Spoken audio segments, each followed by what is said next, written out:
어제 사무엘에 이어서 오늘 함께 나눌 선지자는 바로 나단입니다.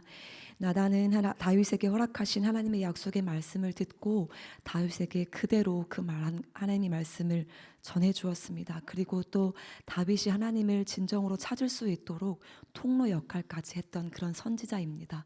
오늘 본문을 통해서 하나님께서 나단에게 전했던 그 약속의 말씀도 함께 나누고 싶지만 그 앞서서 다윗의 그 마음도 무엇인지 함께 나누고 싶습니다. 오늘 하나님께서 주시는 말씀이라고 믿고 그 묵상한 것을 함께 나눌 때 저에게도 허락하셨던 은혜가 여러분들에게도 동일하게 아니 더 넘치게 허락해 주시기를 임하시기를 간절히 소원하는 마음으로 함께 나누고 싶습니다. 첫 번째 제가 나누고 싶은 것은 다윗의 마음입니다. 2절 말씀입니다. 하루는 왕이 예언자 나단에게 말하였다. 나는 백향목 왕궁에 사는데 하나님의 궤는 아직도 휘장 안에 있습니다. 다윗은 자신은 아름답고 또 크게 지어진 그 웅장한 궁에 살고 있지만 이스라엘의 진정한 왕이신 하나님께서는 초라한 그 휘장 안에 머물고 계신다라고 하는 것이 못내 마음이 아팠습니다. 그래서 다윗은 그 누구도 그에게 시키지 않았지만 하나님을 위한 그 성전을 짓고 싶어 했습니다. 왜 그랬을까요? 하나님을 사랑했기 때문입니다. 여러분들은 이미 다윗에 대해서 익히 잘 알고 계시듯이 성경에서 다윗은 하나님을 사랑했던 인물로 등장합니다. 그의 인생이 참 괴로운 순간들도 너무나 많았고 그리고 또 오늘 말씀과 같이 평안했던 순간도 있었지만 다윗은 괴롭든지 또 평안하든지 하나님을 사랑했던 마음이 있었던 사람이었습니다. 그 다윗 안에는 하나님을 향한 그 언제나 자발적으로 그분을 사랑하겠노라, 사랑하고 싶다, 그리고 사랑합니다 라고 고백하고 싶었던 그 마음이 있었습니다. 일전에 선한목자교회를 섬길 때 유기성 담임 목사님께서 해주셨던 하나님을 참 사랑하셨던 한 사람의 이야기를 들었던 적이 있습니다. 아마 잘 알고 계실 분들도 계실 텐데 고 김대영 권사님의 이야기입니다.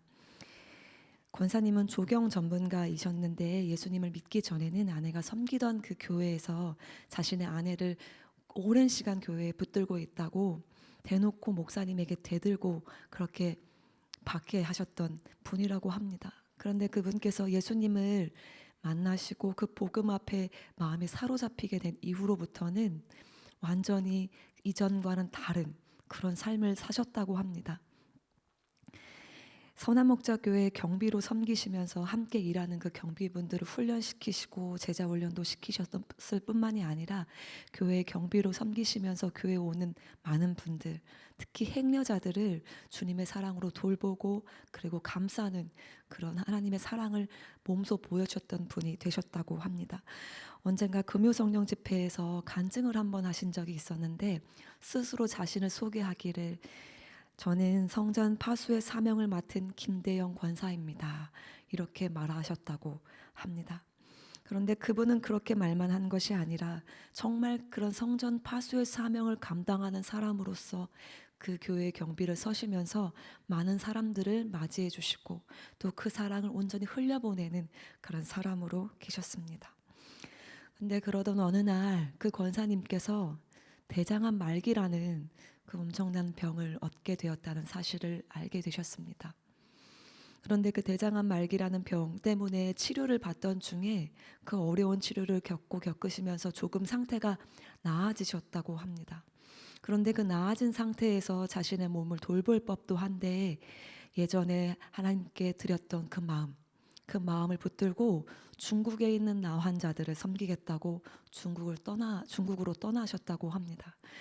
그 엄청난 어려움을 겪고 있었던 그 병으로부터 조금 나아졌다면 적극적으로 안정도 취하고 휴식도 취하면서 자신의 몸을 돌볼 법도 한데 그 권사님께서는 마다하지 않으시고 하나님께서 주시는 마음이라고 믿고 중국으로 가서 그 사람들을 섬기게 된 것입니다.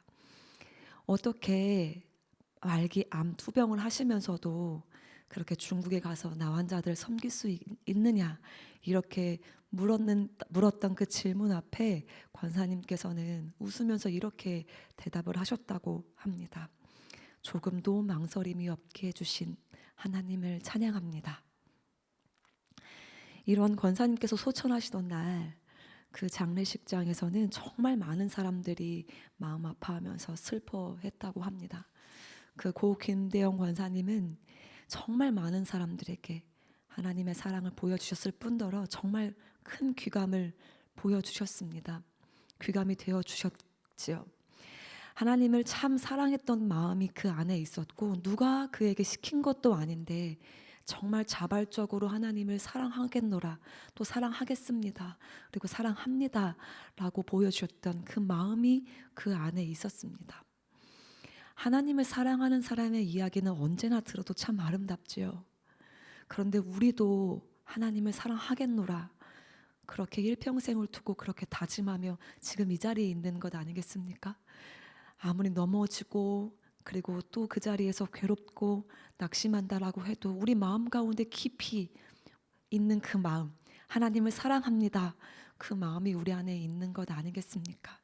정말 우리 안에도 언제나 하나님을 향한 이 자발적인 마음, 누군가의 가르침도 아니고 어떤 당위성도 아니고 그냥 정말 우리 안에 하나님을 향한 그 자발적인 마음이 충만하게 되어지기를 간절한 마음으로 소원합니다. 그래서 정말 이 마음이 우리 안에 부어져서 평생 오늘보다 내일, 내일보다 모레, 그리고 내가 죽는 그 순간에 하나님을 사랑하는 마음이 가장 풍성하게 되기를 소망합니다. 그래서 우리도 하나님을 참 사랑했던 그 사람으로 기억되길 소망합니다. 오늘 본문을 통해 두 번째로 붙잡게 된 것은 하나님의 약속입니다. 10절 말씀입니다. 이제 내가 한 곳을 정하여 거기에 내 백성 이스라엘을 심어 그들이 자기의 땅에서 자리 잡고 살면서 다시는 옮겨 다닐 필요가 없도록 하고 이전과 같이 악한 사람들에게 억압을 받는 일도 없도록 하겠다. 하나님께서는 다윗에게 성전 짓는 것을 허락하지 않으셨습니다. 다윗은 비록 자신의 손으로 성전 짓는 것을 허락받지는 못했지만 그와 비견할 수 없는 축복을 받았습니다. 하나님께서는 이제 스스로 자신이 한 곳을 정하셔서 이스라엘 백성들을 그곳에 심으시고 다시는 돌아다닐 필요가, 옮겨 다닐 필요가 없게 하시겠다고 약속하셨습니다. 그리고 이스라엘 백성들을 축복하시겠다고 하셨습니다. 다윗은 자신이 속한 민족, 그 민족이 자신으로부터 인하여 축복을 받겠다는 그 약속을 받았습니다. 그리고 오늘 말씀 이후로부터 이어지는 그 말씀을 보면 다윗을 통해 그 가문, 그 자녀, 그 후손까지 하나님께서 복을 주시겠다고 약속하셨습니다. 하나님께서는 그 다윗에게 온전하게 그 아름다운 그 약속을 하시면서 실제로 그 약속을 이루어 주셨습니다. 그 이후에 다윗의 후손으로 정말 아름다우신 구주 예수 그리스도께서 이 땅에 오신 것입니다. 그런데 우리에게도 이 다윗이 받았던 그 약속, 하나님께서 다윗에게 하셨던 그 영원한 왕조를 너에게 주겠다고 하신 약속이 우리에게도 이루어진 사실을 알고 계시지요? 다윗에게 허락하셨던 그 약속이 우리에게도 이루어졌습니다. 왜냐하면 예수님께서 다윗의 후손으로 오신 그 예수 그리스도를 통해서 우리에게 하나님의 자녀가 되는 권세를 주셨기 때문입니다. 그 권세로 인해서 우리도 다윗에게 허락하셨던 그 영원한 왕조, 그 안에 속함을 받게 해 주셨습니다. 그런데 우리뿐만이겠습니까? 우리에게 속한 자녀, 또 우리에게 속한 그 자녀로부터 이어질 후손, 그 모든 자들이 이 영원한 왕조 안에 속함을 받겠다라고 하신 그 약속이 우리에게 주어졌습니다. 우리 자녀에게도 이 약속이 있는 것입니다. 이것이 정말 큰 소망입니다. 역사가 중세기로 들어갈 무렵쯤에 이탈리아 밀라노의 한 교회에서 있었던 일이라고 합니다. 한 여인이 예배 시간도 아닌데 교회에 뛰쳐들어와서 자리에 털썩 앉고는 그렇게 통곡을 하면서 울더랍니다. 10분, 20분, 30분 아주 오랜 시간 동안 통곡을 하며 하나님 앞에 계속해서 울부짖는 것을 그 교회를 지도하던 암브로우스라는 그 유명한 감독이 보게 되었습니다. 그래서 왜 저렇게 통곡을 하며 울까? 그래서 그 여인에게 다가가서 그 여인의 어깨를 툭툭 치면서 당신에게 무슨 괴로운 일이 있습니까? 왜 이렇게 통곡하십니까? 하며 물었다고 합니다. 그러자 그 여인이 큰 목소리로 울면서 감독님, 내 아들이 이단에 빠졌어요. 어떻게 하면 좋겠습니까? 그 감독이 생각했던 것처럼 굉장히 아픈 사안이 있나 보다라고 생각했던 그것처럼 그 여인의 마음 안에는 정말 아픈 마음이 있었습니다. 그가 통곡하게 울었던 것은 자신의 자녀 때문이었습니다. 그런데 그때 암브로우스 감독은 이 부인에게 역사에 남을 만큼 위대한 한마디의 말을 남겼습니다. 걱정 마세요, 부인. 기도하는 자의 자식은 결코 망하지 않습니다. 기도하는 자의 자식은 결코 망하지 않습니다. 이런 한마디를 전해주었다고 합니다. 통곡을 하던 그 부인은 바로 우리가 잘 알고 있는 그 성 어거스틴의 어머니 모니카 여사였습니다.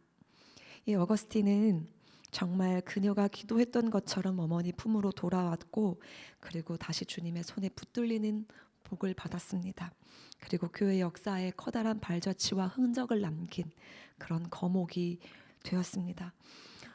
저는 어린 시절부터 저희 어머니께서 저와 제 동생을 위해서 어떻게 기도하는 것을 하셨는지 보면서 자랐습니다.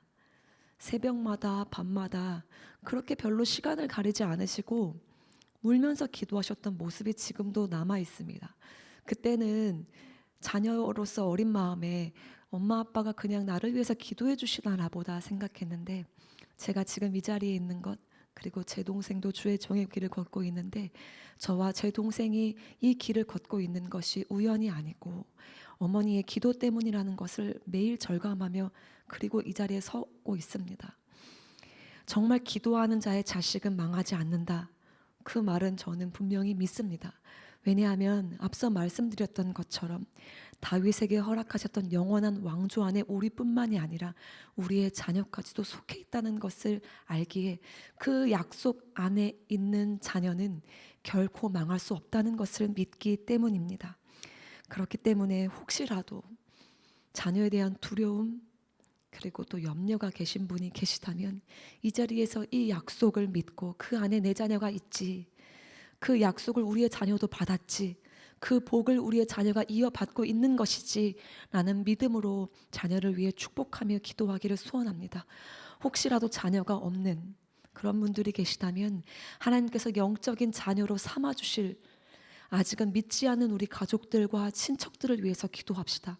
하나님께서는 오늘 이 새벽에 하나님 앞에 올려드리는 우리의 간구를 통하여 반드시 주의 뜻대로 응답하시며 우리 자녀들에게 또 그 믿지 않는 가족과 친척들에게 은혜를 베푸실 것입니다. 오늘 말씀을 통해 이 새벽에 하나님께서 우리에게 간구하실 두 가지의 제목을 주셨다라고 믿습니다. 첫 번째는 하나님을 향한 자발적인 그 사랑의 마음이 우리에게 부어지도록 간구하는 것. 그리고 두 번째는 영원한 왕조를 허락하신 그 약속으로 인하여 우리의 자녀도 복을 받을 것을 기대하고 자녀를 위해 축복하며 기도하는 것. 이 두 가지의 간구를 우리에게 허락하셨다고 믿습니다. 그러므로 첫 번째 먼저 이것을 합심하여 기도할 때